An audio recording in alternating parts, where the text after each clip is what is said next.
Hello! Ayan. So, bakit ako mag-video ngayon is because gusto ko lang ipakita kung ano talaga yung ginagamit ko sa buhok ko. Kung bakit siya ganito kakapal.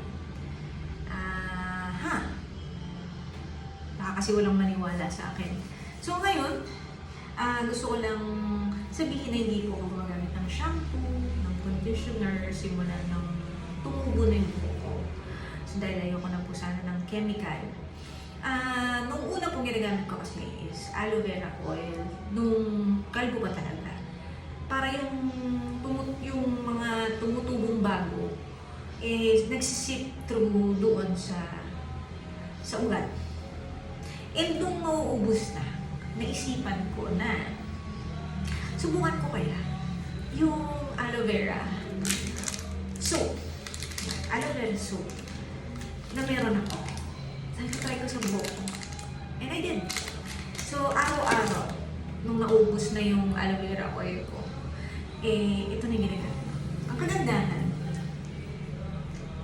matagal siyang maubos.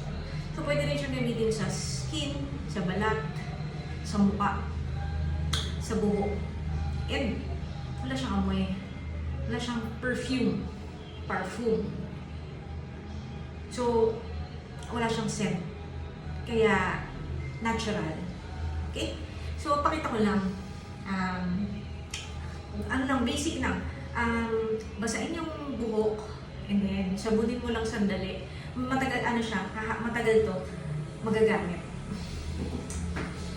So, napakalamig po ngayon, kaya hindi tayo gagamit ng shower.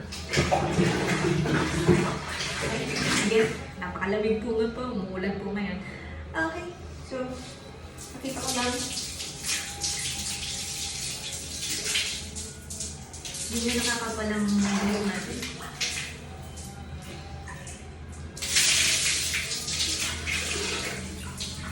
Ito po yung ginagamit sa buwan. Sandali lang yan, yung kahit nga gano'n lang dalawa, bubula na siya. Tipid na tipid. So yun, kaya may mga nagtatanong bakit siya ganun kakapal. Ito lang po yung ginagamit ko araw-araw. Kaya excited po ako maligo. Kita nyo naman naliligo ko kahit malamig. Kasi alam ko hahaba yung buhok ko. At kakapal. Diba? Yung iba ayaw maligo na ganitong kalamig na panahon. So, pwede nyo ibabal. Maano lang siya sa mata kapag ano, kaya dapat pikit nyo lang yung mata nyo. Again, pwede po siya sa mukha.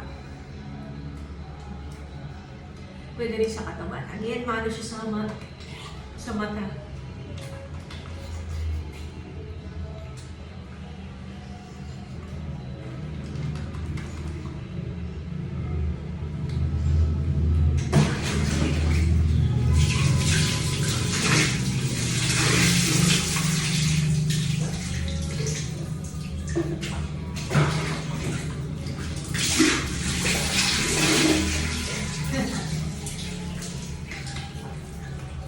Mamaya pakita ko yung natitira kong oil.